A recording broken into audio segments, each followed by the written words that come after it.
Good morning to those watching in the United States, and good evening to those in South Korea and other parts of Asia. We are, after the last 4 years, the United States has pursued an America First trade policy. But with the election of former Vice President Joe Biden as president, there's an expectation that U.S. trade policy will change, but in some areas that they may maintain some of the same focus as under the Trump administration. So we're here this morning to discuss what might shift and what might stay the same, and what those implications might be for the U.S.-South Korea trade economic relationship. I'm delighted to have Ambassador Chae Suk-young and Wendy Cutler here today to discuss these important topics with us. Their full bios have been emailed to you, but as many of you know, Ambassador Chae is South Korea's ambassador for economy and trade, and also a senior advisor at the law firm Lee & Co in South Korea. Wendy Cutler is the Vice President of the Asia Society Policy Institute and the Managing Director of the Washington, D.C. office. As you also know, she was the lead negotiator for the United States on the U.S. Korea Free Trade Agreement. So, Wendy, I'd like to start with you. And when we picked this date, we didn't actually necessarily plan this out because there's no way we could have known. But we do know now that yesterday afternoon, it was announced that Catherine Tai would be the nominee designate for USTR. What can you tell us about Ms. Tai and what it might mean for President-elect Biden's trade policy? Well, good morning to my friends in America and good evening, my friends in Korea. And I just want to thank KEI for inviting me. And I really look forward to this discussion with my good friend, Suk-young Chae. We negotiated and worked on the U.S. Korea FTA for many, many years. And I think both share a real commitment to building and strengthening the U.S. Korea economic relationship going forward. So I look forward to this discussion. Yes, Catherine Tai, I think that is just an excellent selection. She brings trade expertise to the job. But more importantly, these days, she brings a political acumen, having worked so effectively in Congress, particularly on bridging differences between all sides of both parties on the USMCA. She knows the WTO. We worked together at USTR for many years, so she knows the building. She knows how trade policy is formulated. So again, excellent choice, and she's going to be part of what I think is coming together to be an incredible team that the president-elect is putting together, particularly on the foreign policy side, where I know a lot of the other appointees. So I'm pretty excited as more and more members of this team are named. I also would like to greet my friends in Korea and United States. And also, I thank KEI for this excellent occasion to discuss with Wendy Cutler, who is an old friend. Actually, I don't know Catherine Tai in person. I had no chance to work together with her. But when I visited Washington, D.C. Last October, on the occasion of the election, WTO Director General election campaign, and I had a chance to have a conference call with her and her team, and had a chance to discuss the WTO reform questions. She was so knowledgeable and informative, and we had a good discussions. I think this is a good choices for the next USTR in the United States. We welcome. Oh yeah, I think I've only heard very positive comments about this selection, so it does seem like a very strong choice by President-elect Biden. So, Wendy, just to sort of touch, briefly on what the President-elect's, trade policy might look like. Joe Biden ran on a platform of, repairing relations with U.S. allies. But one area where there's been stress in recent years is the use of the Section 232 national security procedures to place tariffs on things like steel and aluminum of U.S. allies, South Korea being one of them. How do you see the Biden administration addressing this issue? Well, and That's a great question. And I think what I'm warning all of my kind of foreign counterparts is that I think that everyone needs to kind of temper their expectations in terms of what's going to be, what actions will be taken, what negotiations might be launched, what problems might be solved, and on what time frame. Because when a new administration comes in, it takes time for them to build their team. President Trump is leaving the president-elect with a lot of tariffs, export controls, and other measures that will need to be reviewed. And let's also remember that we just went through, a pretty close election. And maybe we can get into later. I think that's going to present some constraints on the president-elect's ability to accomplish some of his agenda, particularly if the Senate does go Republican after the Georgia elections on January 5th. When it comes specifically to the steel and aluminum tariffs, I think there are going to be competing pressures on the incoming administration. The Biden team has emphasized the importance of working with allies and partners in lieu of kind of this go-it-alone unilateral approach followed by President Trump.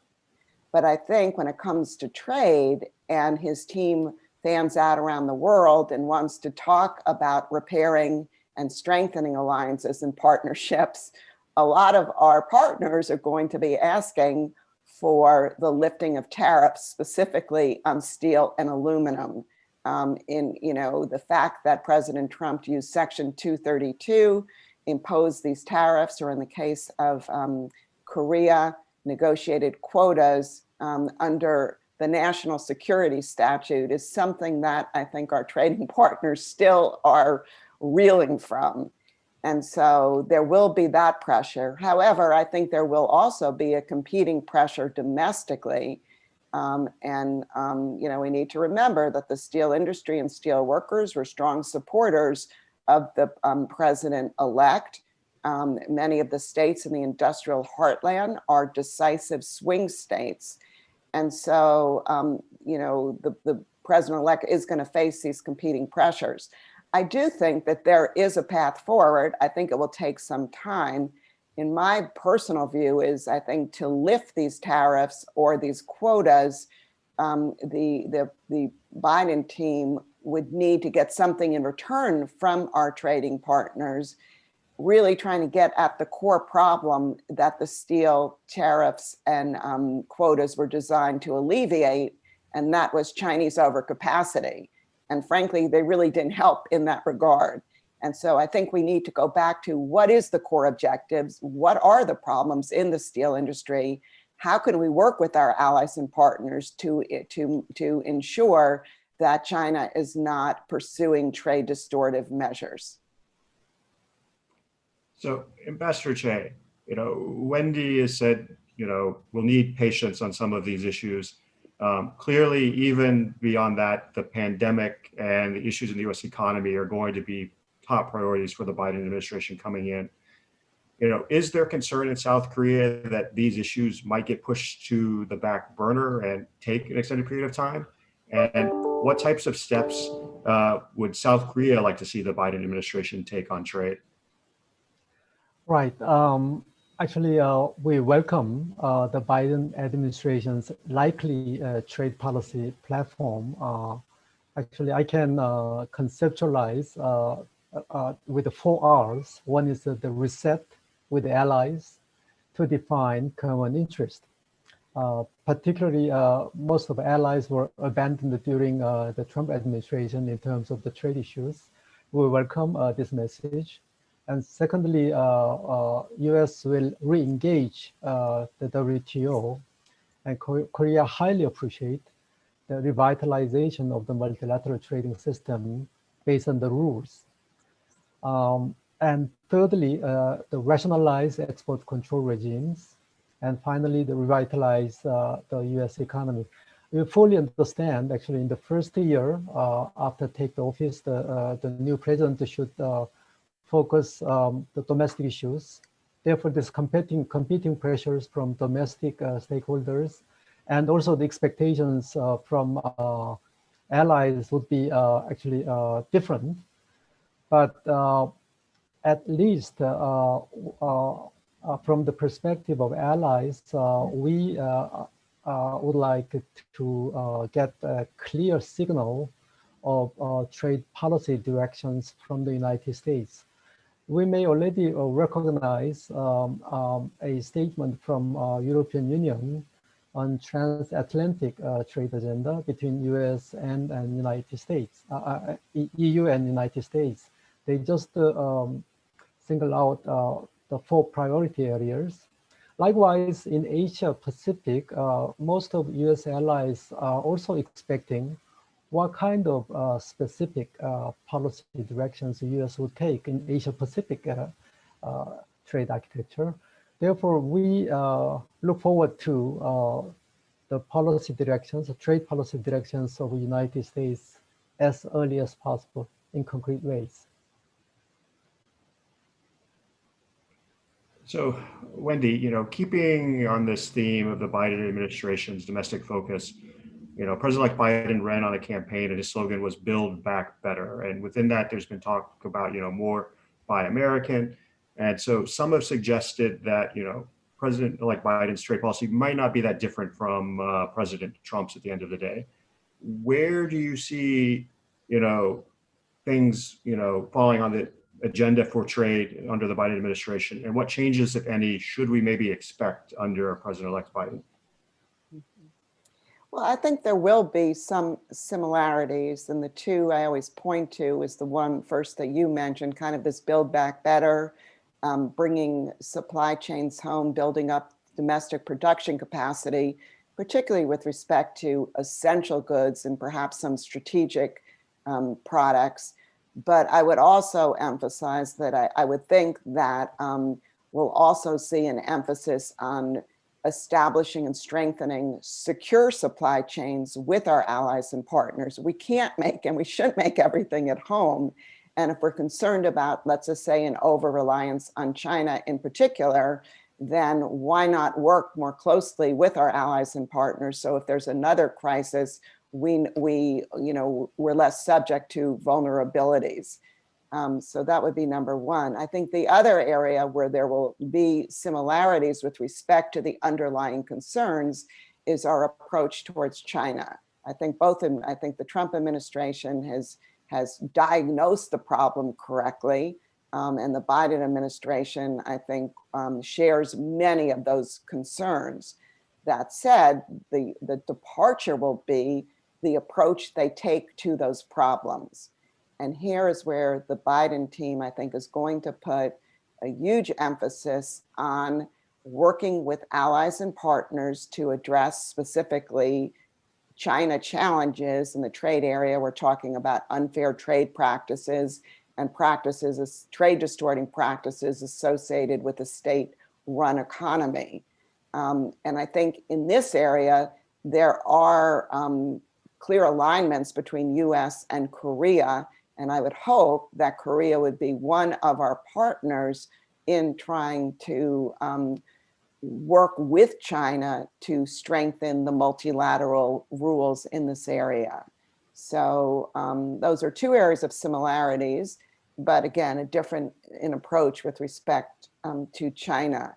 I also expect during the Biden administration, there'll be a heavy focus on climate change generally, and specifically with respect to trade, an emphasis to work with our trading partners to ensure that the trade regime also addresses climate change challenges. And I think here, this is another kind of open door for the United States and Korea to work together. And finally, I would just highlight that the Biden team has emphasized the importance of the US re-engaging and leading in international institutions and organizations. For trade, this means the World Trade Organization, Ambassador Che, he was ambassador to Geneva. He knows WTO much better than I do. But I would just say, I think this is another area where we could have just really strong cooperation and work together, again, to update our relationship through working through these other paths. the good news in all of this is no one's talking about improving or renegotiating the U.S. Korea FTA. And I think that's a relief probably to many, because that has been done now in the previous two transitions. But that doesn't mean we should keep our economic relationship in a status quo type of situation. I think we need to update and strengthen our relationship, but look towards these other avenues, which I think provide an enormous amount of opportunities. Mm-hmm. Oh yeah, we just before the election did a survey, and you had mentioned climate change, and if you dig into the data on our survey, because we asked people where should the United States and South Korea cooperate, if you look at self-identified Democrats, climate change was one of the top areas. I don't remember the exact number, but it's definitely something I think that there is support for amongst the public as well. Ambassador Che, speaking of collaboration, there's going to be efforts to look for areas for the United States and South Korea to work more closely. The Moon administration itself has placed a significant emphasis in its economic policy on its new Southern policy and new Northern policies for economically engaging its neighbors in Southeast Asia, those to the north, and in Central Asia. How would you describe South Korea's trade policy under the Moon administration, and where do you see the opportunities to cooperate with the United States in the Indo-Pacific, or perhaps other areas that maybe Wendy has touched on as well just now? Yeah, actually the Korean government faced with unprecedented circumstances from U.S.-China trade war and the rising protectionism, deglobalization, and unilateralism for the last couple of years. And this situation was further exacerbated with a strategic competition between U.S. and China in many areas, technology, human rights, and COVID responses, et cetera, et cetera. And Korea took the policies actually in responding to this kind of protectionism. They just diversified the economic cooperations with other countries. And Korea also entered into very active FTA negotiations with other countries. For example, in 2019, Korea negotiated and concluded FTA with United Kingdom, Israel, and Indonesia. And also we're working together with other countries, Mercosur, Philippines, and EAEU countries. And we also upgraded already concluded FTA with Chile, China, and also we amended actually Korea-US FTA in order to actually expand FTA networks. And for diversification through new Southern policy and also new Northern policy, actually the RCEP negotiation and FTA with the Philippines and Indonesia are also part of new Southern policy. That was a little problem, but new Northern policy was not implemented so well because of multiple sanctions against North Korea. Therefore, the new Northern policy was designed, but the implementation is not as much as actually the government is initially expected. In the Korea-US the cooperation, both sides has also expanded economic cooperation in the fields of energy, environment, emerging technologies, such as digital and biotechnologies, and so on. The two countries held also dialogue last summer, specifically focusing on Indo-Pacific strategy of the United States and also the new Southern policy of the Republic of Korea. I think this is very encouraging. And the two countries share the view that the open and free Indo-Pacific is vital to the future of the global economy. I think that is encouraging signs. So if I can just add something that Suk-Young said that I think will present a challenge for the Biden administration, and that is that while the U.S. has retreated from engagement in the Asia-Pacific region in particular, we've seen many other partners in that area working together, not just Korea. I mean, Korea's FTA network is incredible and extensive, but they're not alone in this. I mean, all of the other RCEP countries came together without the United States to sign a deal a couple of weeks ago.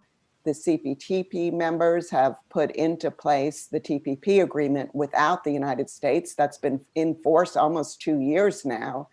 And so I think the Biden team is going to find a very different Asia than the one that was experienced during the Obama-Biden years. In Asia, where there's a lot more self-confidence, a lot more, a strong network working among themselves without the United States. And so we're going to have to spend some time rebuilding trust, listening to our allies and partners in the region about what role they would like us to play, and really trying to develop our policies and initiatives in a way that's sensitive to these changes, but also, of course, promotes our economic and foreign policy objectives. But, you know, again, it's a very different world than the world than 4 or 5 years ago. And that is going to present some challenges. No, I think that's a good point. I mean, there's been a lot that has changed since then. And, you know, there's going to be a lot, I think, that could change potentially in the near term, too. And, you know, speaking of which, you know, Ambassador Che, you know, Wendy mentioned, you know, that the TPP, while the U.S. withdrew from it, that, you know, the other remaining countries went on to, you know, do it as the CPTPP, the Comprehensive and Progressive Trans-Pacific Partnership Agreement. You know, what is South Korea's interest in joining this, you know, trade agreement going forward? Right. Actually, just as Wendy mentioned, actually in Asia, the RCEP was concluded with 15 countries, actually the minus India. And the good news is the RCEP is a building block of ASEAN +1 FTA networks. And it is also symbolic meaning for the ASEAN +6 countries. And through RCEP, Korea, Japan, China conclude somewhat actually indirectly the FTAs. Currently, only Korea-China FTA exists, and Japan-China or Japan-China FTA and Korea-Japan FTA is not existing at all. Therefore, through RCEP, 3 countries are connected each other, and that is good news. And also, they agreed a number of provisions on TBT rules, harmonization of TBT rules, and rules of origins and trade facilitations. Although the level of ambition is very low, but key challenges is that actually the level of ambition, liberalization is very low, and the coverage is limited. Tariff elimination at 92% over 20 years. Actually, that is a very long time of tariff elimination. And this agreement, RCEP, is lacking of the rules on areas such as digital trade and environment, state-owned enterprises, also the labor issues. Actually, they are all omitted in this agreement. That is a shortcoming of this agreement. And India is also outside of the agreement at the moment. That is not good news. And RCEP would give also positive impact to Korea because although the level of ambition is very low, but through the progressive liberalization, the participating members can benefit from the RCEP. But the benefit would be realized in the long-term actually perspective. And regarding CPTPP, the President Moon mentioned on December 8th that Korea will continue to consider joining CPTPP. That is the first ever official statement by the Korean president. I think that's quite encouraging. For Korea, RCEP, even though RCEP and CPTPP have a different level of ambitions and coverage, It is noteworthy that 7 countries are parties to both agreements, and it is imperative for Korea to join and any regional bloc whatsoever in order not to be left behind in the liberalization of the trade. Yeah. So, Wendy, I want to stick with CPTPP briefly for a moment. You recently put out a report, which I'd like to highlight to everyone, re-engaging the Asia Pacific on trade, a TPP roadmap for the United States.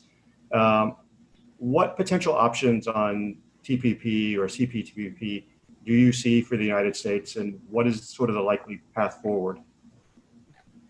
Yeah, maybe before I'd just like to touch a minute on RCEP, and I couldn't agree with what Ambassador Che said more, and that is that this is an agreement. It's easy to dismiss if you actually read the legal obligations. You can, as we say in America, you can almost drive a truck through these sentences, and it's not clear what exactly these countries are have agreed to. But all of that said, it's an important development in the region. Agreements that are based on ASEAN centrality, they tend to be renegotiated, and strengthened over time. A secretariat is created under this agreement, which I think also will underscore continued engagement under the RCEP framework. I can see supply chains being strengthened regionally, given common rules of origin and the trade facilitation provisions of the agreement.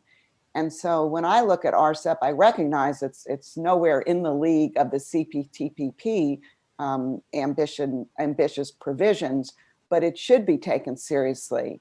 And when you look at that agreement alongside of CPTPP in the region, if you're sitting in Washington, I think there is cause for concern. This is the fastest growing region in the world. Our engagement over the past 4 years has been, I would say, modest. And so I would hope we'd really step up our engagement. And so then I get to your question, Troy, could we, the United States, and would we, is it politically feasible for us to rejoin the CPTPP? And if so, under what conditions? And in the recent paper I drafted for and published by the Asia Society, I looked at these questions. And in that context, I surveyed and spoke to a number of current and former colleagues working on TPP to kind of get their sense, would they even want the United States back? And I was heartened to hear, yes, they do. And that was a resounding yes. But after that yes, we got to the but. And the but is, and this is kind of where my paper was kind of going, is look, if the United States does rejoin, we're not just going to be able to sign on a bottom line. We're going to be seeking updates. We're going to be seeking revisions. Some will be trade liberalizing, frankly, but I think some are going to reflect the trade policy that has been pursued over the past 4 years, with some of that embodied in the USMCA. And so the question then is, if we were interested in rejoining and we wanted to seek some revisions and updates, how extensive would they be? Would we be gutting the agreement? Would we be making it so, would the bar be so high that the other countries would think, you know what, we don't want to go down that route with the United States again? And so one of the conclusions I reached, we have a lot more work to do at home to figure out, do we want to go back into this agreement? And if so, under what conditions? And do we have the domestic support to do this? And what would we want to change in the agreement?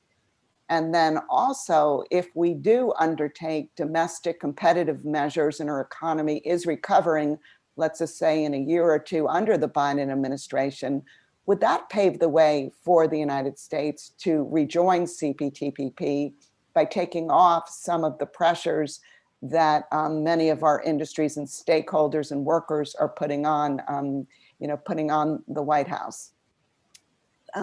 So I think all of these questions need to be addressed. And so where I come out on this is, given that I think this is not something that the Biden team is going to be embracing, on day one or even during the first year, does that mean we don't engage at all? And my answer is no. I think what we should do is pursue narrower sectoral agreements in the region, in such areas, for example, as digital trade or medical supply chains or trade in the environment. And by doing narrower deals, particularly if we don't need congressional approval and don't need a congressional vote, there's a chance we could get them into place a lot quicker. The impact could be felt, and we could really start rebuilding trust and re-engaging in the region and hopefully building some momentum towards a more comprehensive deal, if that's the way we wanted to go in the medium term. Just responding to Wendy's comments right before. The Wendy's paper issued in Asia Society on this Asia Pacific regional trade architecture was quite inspiring. I learned a lot from her papers. And she just analyzed all possibilities and then the conditions or the feasibilities or something like that. And at the end of her paper, she just mentioned that possibly the sectoral approach would be feasible. Maybe sectoral in plurilateral form, form could also be feasible in Asia Pacific. Again, in that sense, for example, the digital trade agreement would be made. That could be made in bilateral context, just like U.S. Japan, and also maybe another plurilateral or regional digital trade agreement can be made, joined by some other countries together. I think that is quite feasible. Otherwise, as Wendy just mentioned, that the Biden administration have focused domestic issues in the beginning, and the full-scale trade agenda should be put on back burner. Therefore, as an initial step to work together with allies or trading partners, I think the sectoral approach will be quite feasible. Well, Korea also welcome to that directions. I agree with that, and I think another advantage of the sectoral approach could be is if in some area maybe it's environmental trade, environmental goods, or digital trade. The Biden administration can demonstrate that trade can be a driver for job growth in the United States. That helps politically with some of these challenges as well. But with that said, I'd like to move now and talk a little bit about the multilateral system. So to move a little bit beyond the regional side of things. Ambassador Che, the WTO obviously in recent years has faced certain challenges. It's been accused of not being equipped to handle the challenges presented by China to the international trading system. Robert Azevedo stepped down as the Director General. The United States, has basically prevented the appellate body from moving forward by blocking new judicial appointments. But South Korea has a specific stake in all of this, which is that South Korean Trade Minister Yoo Myung-hee is one of the two finalists to become Director General at the WTO. How might she be able, if she's able to become Director General, manage these challenges that the multilateral system faces? Yeah, actually, the question is very much hypothetical. Actually, so the race is not yet concluded. First of all, both female candidates from Korea and Nigeria advanced to the final round, proving that they are highly qualified. But the selection process is in impasse at the moment. I think we have to wait for the overall consensus by members. I think the time would tell. We have to wait for a while. I think this, as you just mentioned, multilateral trading system is virtually paralyzed. As we all know, there are three main functions of the WTO. Legislative functions, the negotiating function has been stalled for a while, and the judiciary function is totally paralyzed. Everybody, and also even though the panel system is working, but the panel would not appeal to the everybody, therefore now appeal to the void, the situation is continuing. Now this WTO dispute settlement system is now in the limbo. It's quite serious. And on top of that, the executive function of the WTO is also malfunctioning. For example, notification and then transparency clauses are not so well implemented. And also, the U.S.-China conflict has also exacerbated the functioning of the multilateral trading system. WTO in Geneva, I think this among the WTO members, the trust has been evaporated. Actually, there are little trust each other to move forward the negotiations, also to carry out the reform agenda items.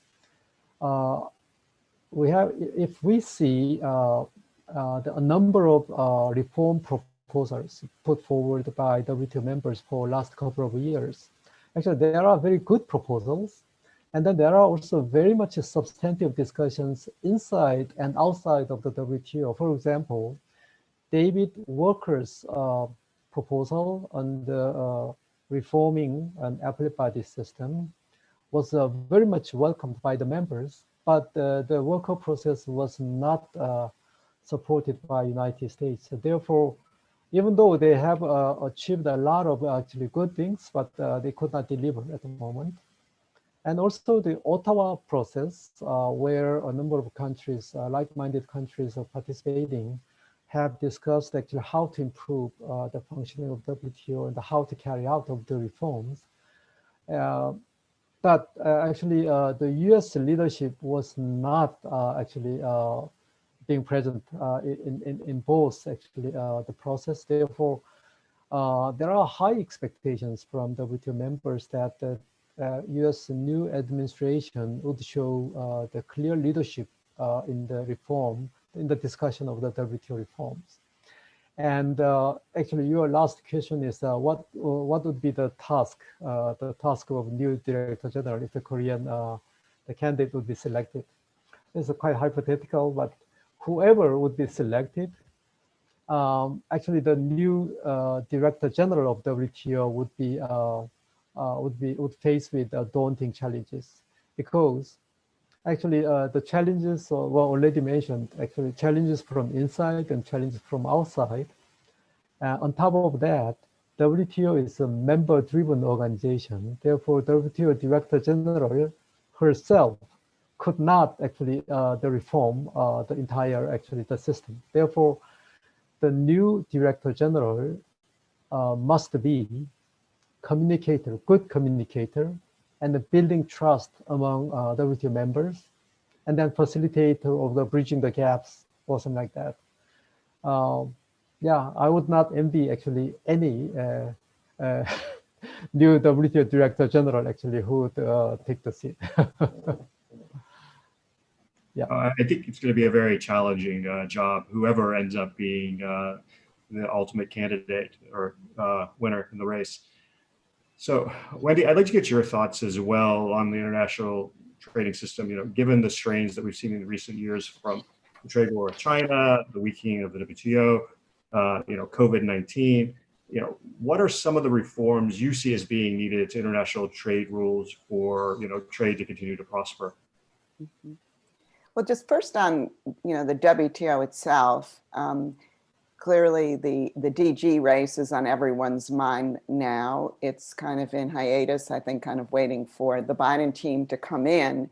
And I would just want to share, I go way back with Minister Yu. She's incredibly well qualified for this position. And frankly, when she first put her name in the ring, a lot of my colleagues, they didn't know her at all. I think she was, you know, better known within the Asian trade minister circles than in the WTO circles. But she ran an incredible campaign. I think she got some assistance from Ambassador Che and his contacts all around the world, in Europe and Geneva. but I think she just really impressed everyone, and no one expected her to be in one of the two finalists. So it's a real testament to not only her strength and her qualifications, but to Korea as a country. The notion that the whole government got behind her, and she's in a race now with another obviously well-qualified candidate. I personally think that the tide is turning, the consensus is moving to the Nigerian candidate who's also well-qualified, but we'll have to see how this plays out in the coming days. But regardless of how it comes out, I think Korea should be very proud. And I know I'm just like extremely proud of Minister Yu, who was a junior trade negotiator in the original KORUS negotiations, and now, trade minister, and I'm sure, she will have a very bright future, whatever she does next. I'm not going to go into all the problems of the WTO. I would just make the point that these problems didn't start with the Trump administration. They've been building up for a while, but clearly the Trump administration's attitude towards international organizations and the WTO didn't help, and they disrupted the WTO, frankly, in many areas in my regard. When I look ahead in 2021, I think in many respects, this is going to be kind of the make it or break it year for the WTO. I think it almost has some stars are aligning in 2021 for real reforms to be undertaken. One, I think we'll have a new director general. Two, you're going to have a re-engaged United States.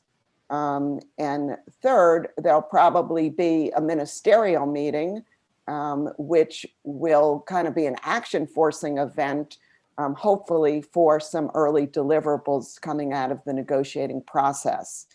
But all of that said, the problems are tough, and the solutions are hard to find. It's an organization with 164 countries, operates on a consensus principle. So I think the challenges are enormous. But I also think that if the WTO can't start delivering results, show its relevancy by developing rules with respect to digital trade and e-commerce, with respect to non-market economies, and with respect to kind of the COVID type of measures or responses, then I think the WTO drifts into irrelevance. So again, I would hope in 2021, with a new director general, with an re-engaged United States and a ministerial coming up, that the stars could align and countries could kind of step up to the plate. And I would just conclude and say that, it's not just up to the Biden administration to come in and to try and shake things up and lead everything. We're not going back to those days where the United States played that role across the board in the WTO. And, I'm encouraged on this front because a lot of middle-sized countries over the past year, including Korea and Canada and others, have really stepped up to the plate in terms of coming up with ideas, proposals, and suggestions for the work going forward.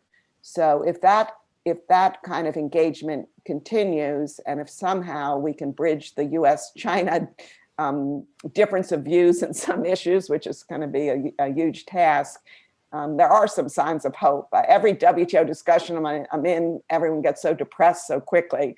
So at least for me this morning, I'm going to try and be the optimist. Yeah, actually, the China issue is another difficulty is actually in moving WTO forward, because non-market economy issues is still pending in WTO, and between United States and China, actually during the Trump administration, they reached phase 1 agreement, just a kind of a purchase of some goods from United States. But the phase 2 negotiation did not start. Actually, the agenda item for phase 2 negotiation touches upon some more sensitive structural issues, including state-owned enterprises, and also the industrial subsidy issues, etc., etc.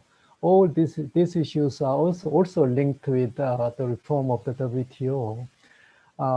I still don't know actually how Biden administration would discuss or negotiate with China together with the WTO members in WTO to deal with this kind of thorny questions. For example, the non-market economy issues and also industrial subsidy questions. Yeah.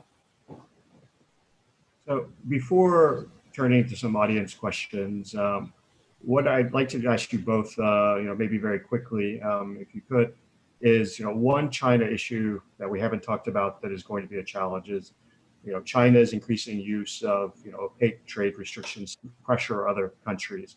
We saw this with South Korea and THAAD.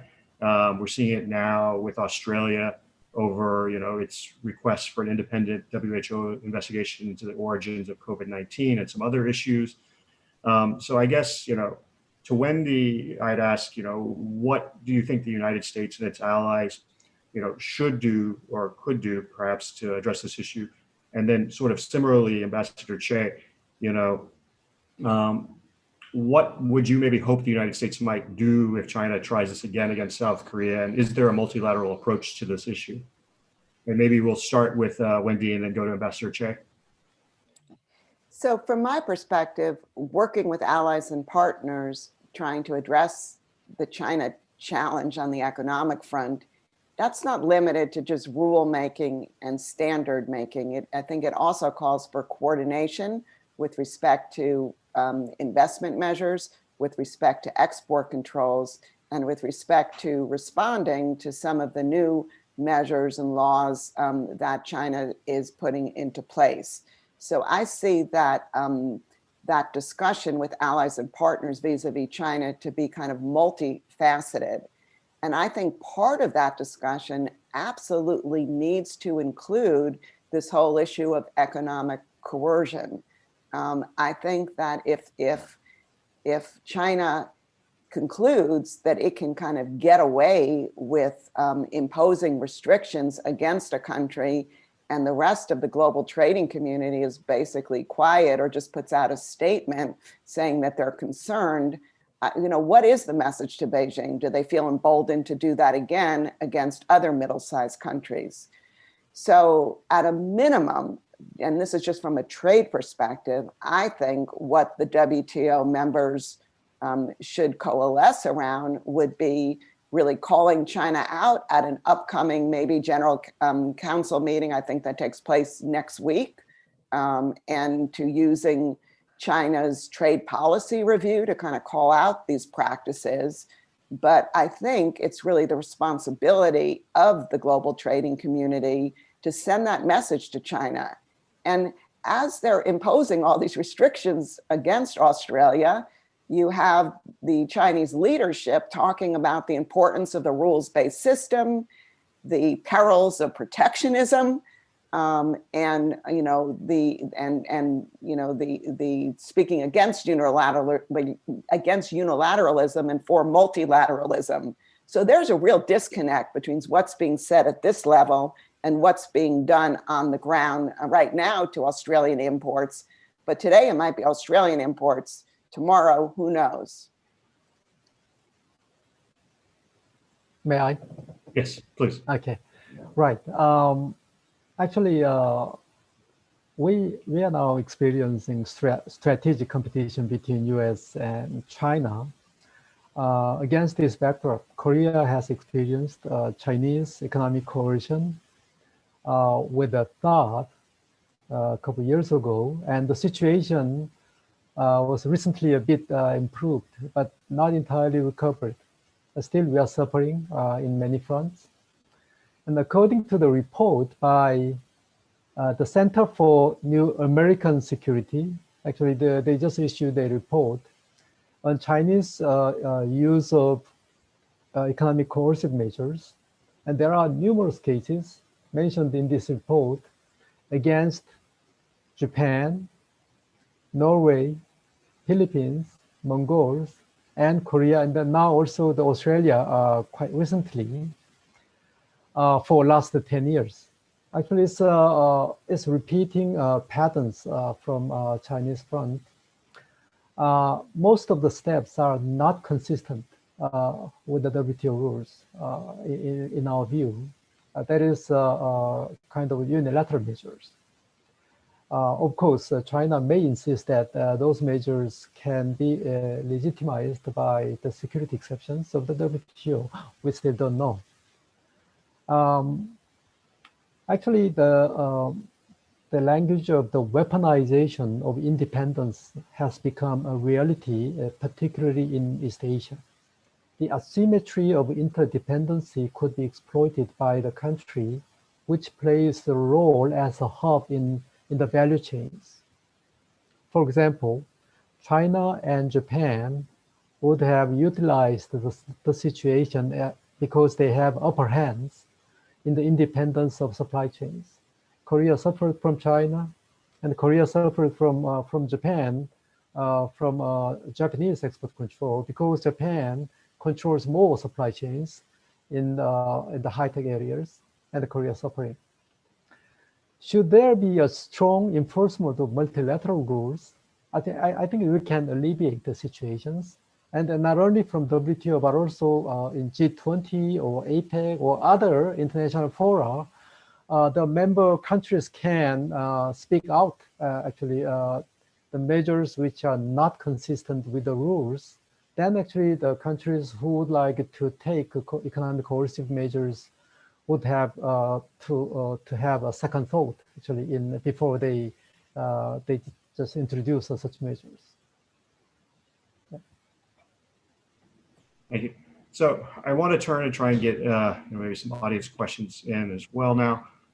So Ambassador Che, James Fothery asks, recently China and Japan indicated some interest in trying to restart the trilateral Japan, Korea, China trade negotiations.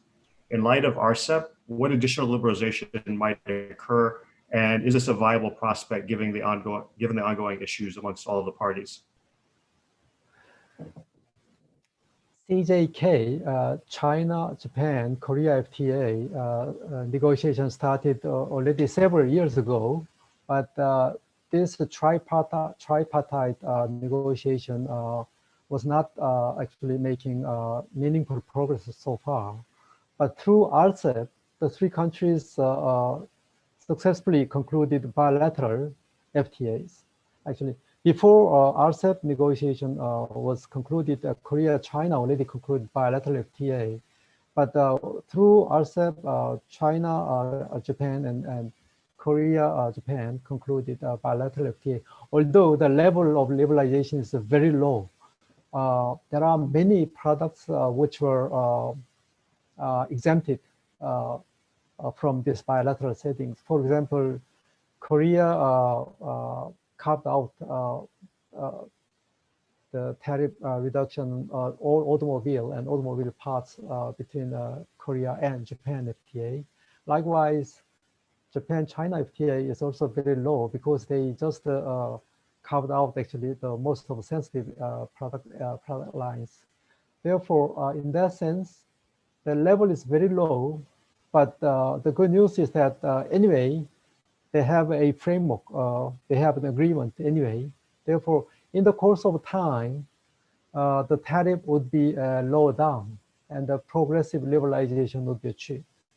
Therefore, in that sense, this three set of bilateral FTA through RCEP could also stimulate Korea, Japan, China tripartite FTA in the long run, although it may take time.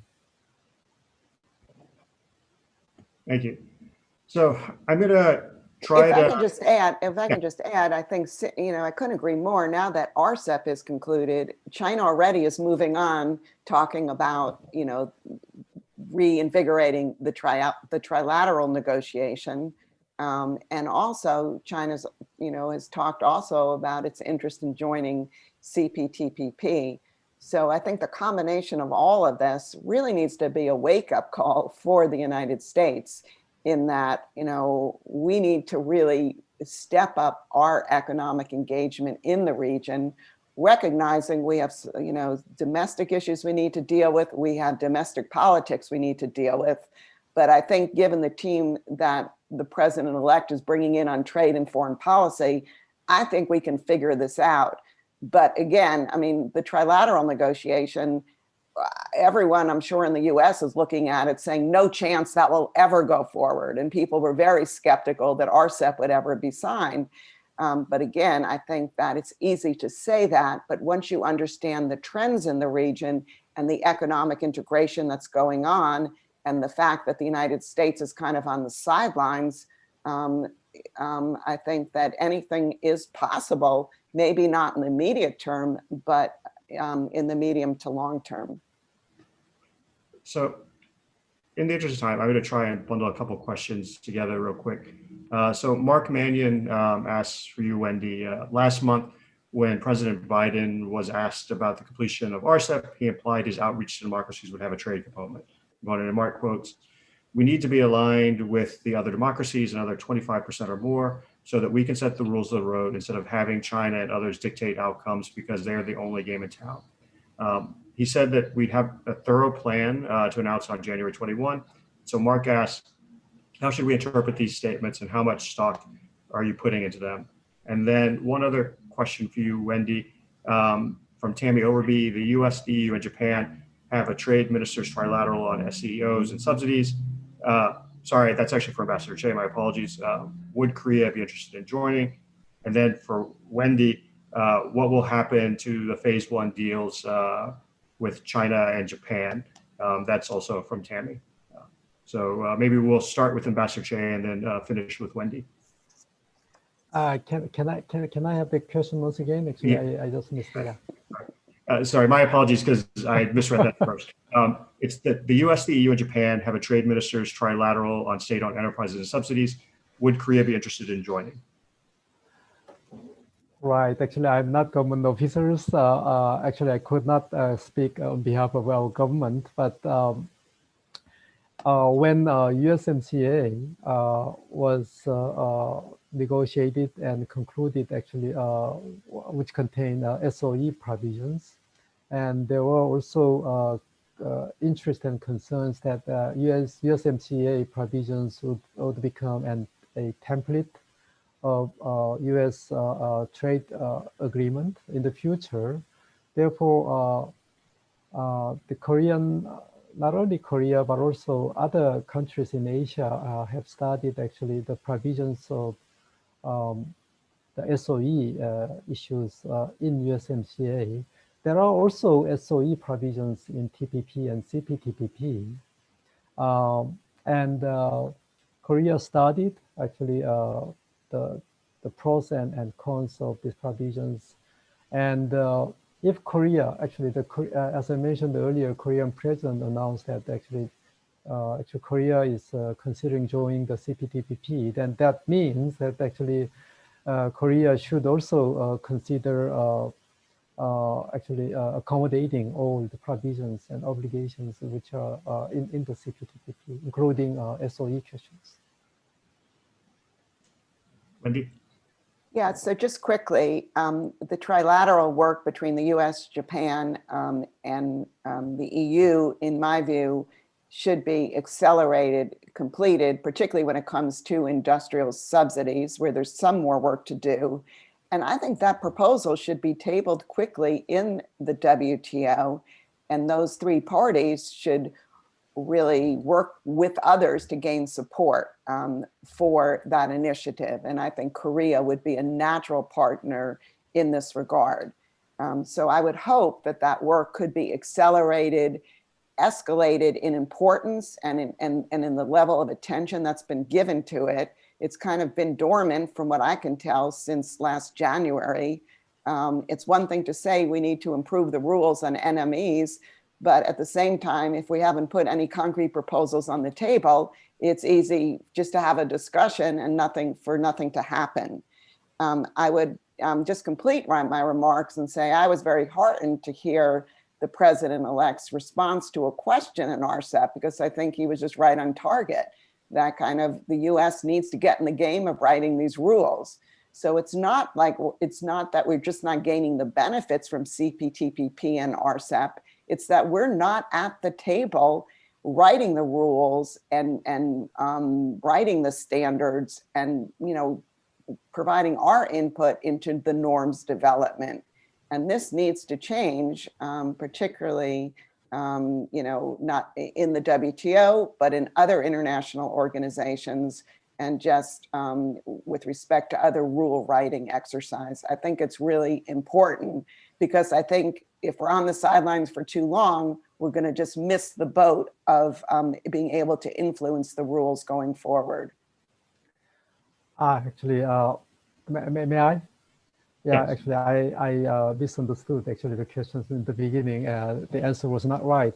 Actually, after hearing the comments by Wendy, yeah, actually, this is the tripartite dialogue on subsidy questions. I think now the discussion among three countries has stalled since January this year. But if United States would handle the updating of the rules on subsidy issues, actually the issue should be brought up to the WTO. Then I think including Korea and other countries should also join in order to update the rules. Actually, the rule book is very much outdated in WTO on subsidy issues. Therefore, as just when Wendy mentioned, Korea would become a natural partner for the discussions.